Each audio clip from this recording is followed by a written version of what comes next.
Hello. I'm thrilled to be here tonight to talk to you about this theme of breakthrough moments. I love the narrative of breakthrough moments. They speak to me, they inspire me. This process where people encounter challenges that seem insurmountable, obstacles they don't know how they will overcome, and somehow in that process, they tap into some hidden reserves of enthusiasm, of belief, of endurance, of passion, and in doing that, they have these phenomenal breakthrough moments. I love the breakthrough story. It speaks to me, it resonates with me, and I think it resonates with all of us, doesn't it? There's something about the breakthrough story that's uniquely American, this defying the odds, being the underdog but coming out on top, being able to tap into this grit and the passion that we share to come to new solutions and new ideas. The innovativeness and the ingenuity that are very much a part of our American spirit are why the breakthrough stories resonate with us. I love breakthrough stories because they inspire me as a person, but I also have to say that I do the work of breakthrough stories as a career, in a sense. My work as an academic and an activist and a researcher and a professor is about social transformation, about facilitating breakthrough moments for my students and in community engagement and work. So breakthrough moments aren't something that are just personally important, but very professionally relevant to me as well. I study how schools can help transform societies to become more just, more equitable, more democratic places, places that radically embrace the kind of inclusion and voice that we know are really important to the democratic process. So it makes sense that I'm excited to speak to you about breakthrough moments.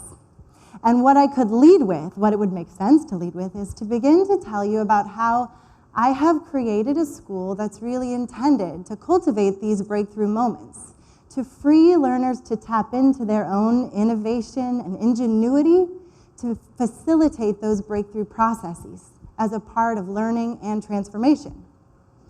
But as someone who studies these moments, as someone who studies transformation and breakthrough moments, I also know they don't happen in a vacuum. Breakthrough moments are deeply contextual, and there are conditions that give rise to those breakthrough moments. And it's important that we recognize what those moments are. The truth is, breakthrough moments are actually very closely related to breakdown moments. Now, we don't usually want to tell the breakdown moment stories. They're not what we lead with. They're not the selves we wish everybody would identify us with, but there's so much to glean in the breakdown moments. The breakdown moments have embedded in them this deep wisdom about opportunities to grow and to evolve. So I'm going to begin by talking to you about breakdown moments. That doesn't mean I'm going to give you the low-light reel of all the mishaps and missteps that happen in the process of creating a school. I'm saving all of that material for a book I'm writing called So You Think You Want to Start a School. And it will feature stories like shoveling dead possum off the playground, of carefully trying to pry a very old and dirty press-on nail from the floorboards of a classroom so a child doesn't scratch himself again on it, or spending a lot of time one morning trying to comfort a hysterical child who is very distraught because one of her classmates licked her glasses. We know these breakdown moments that are everyday and episodic. They're the stuff we deal with on a daily basis, of course, but I'm not speaking about those kinds of breakdown moments.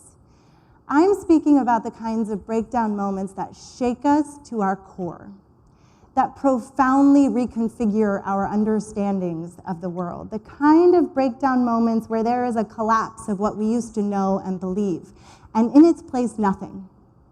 The breakdown moments that bring us to the place that Joyce Rupp, poet, says we find ourselves in, where the old maps no longer work, and we're trying to navigate a new terrain with no real sense of where we're going or how to get there.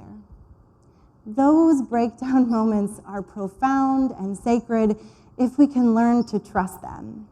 And so tonight I'm going to start talking to you about breakdown moments before we get to the shiny breakthrough moments. And my particular breakdown moment is going to be about Election Day, 2016, where my personal breakdown moment is set against a broader landscape of an entire country grappling in this new terrain of breakdown and making sense of this social transformation we saw take place. After Election Day, I was reeling because as someone who's deeply invested in social change, in social growth, in social justice and progress, I had no idea what this transformation meant for that work. I knew that the old maps I had been working from of theory and practice no longer seemed relevant in this terrain. I was grief-stricken and uncertain, and in that state, I found myself at a Not in Our Town rally in downtown Bloomington, among many other people who were experiencing their own breakdown moments. There we congregated around this sacred wound of not knowing how to take the next step in this unknown territory. There we shared the grief and the uncertainty about what would happen in this new terrain, this new social transformation we had experienced. I listened that evening as people spoke behind the megaphone about their deep fears and concerns about the social transformation, about this new place with no maps.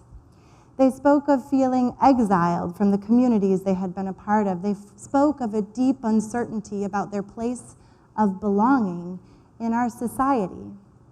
Without really meaning to, I found myself on the steps with a baby on my hip and flanked on either side by my two young children, speaking about the work I do, speaking about social justice, speaking about social transformation, speaking about breakdown.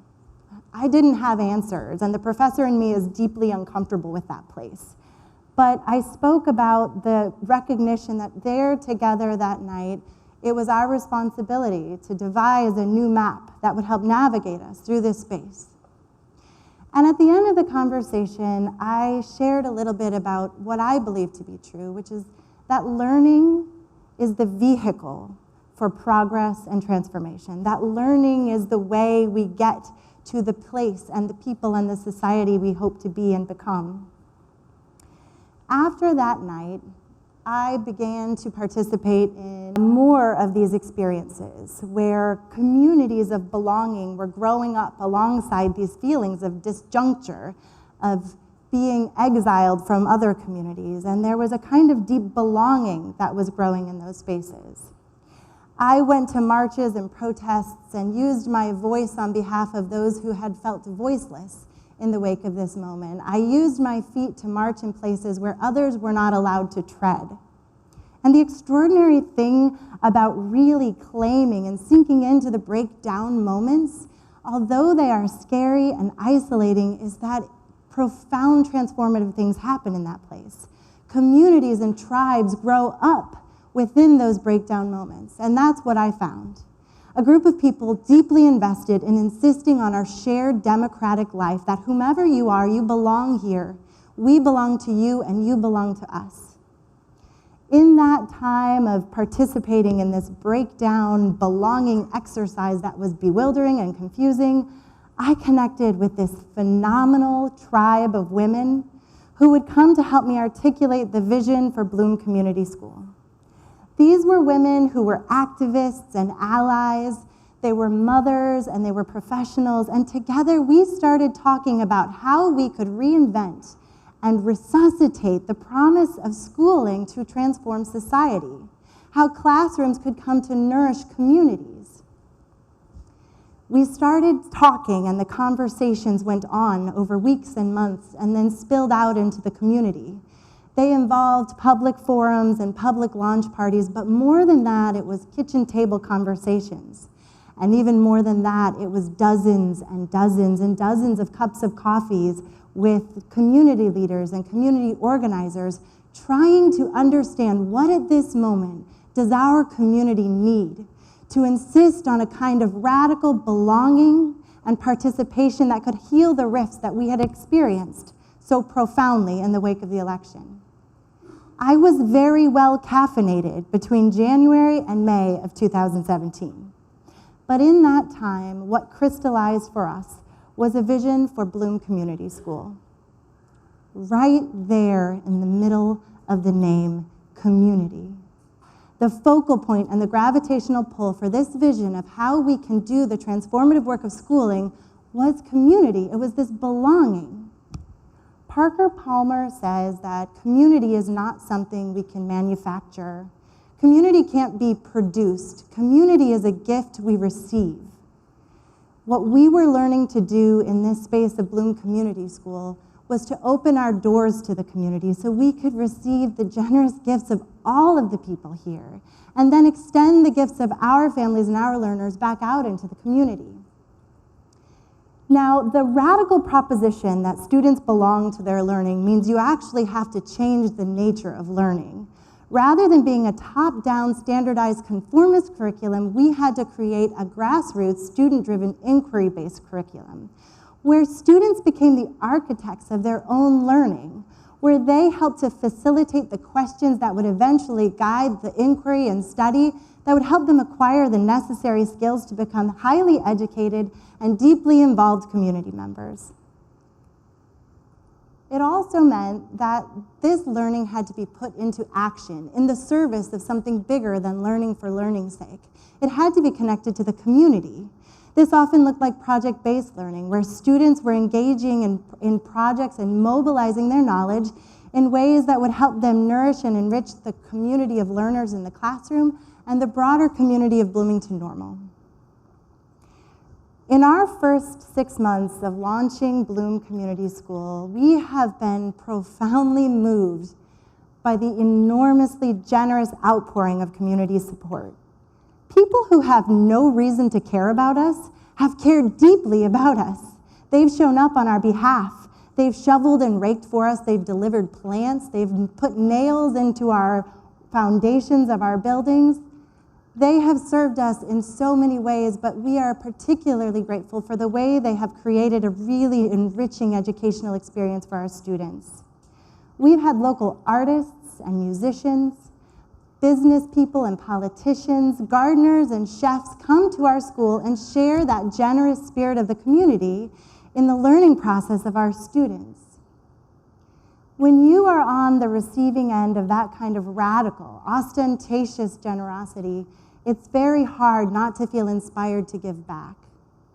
And so a part of our mission at Bloom Community School has also been about equipping our students to become active participants in that giving and receiving the gift of community.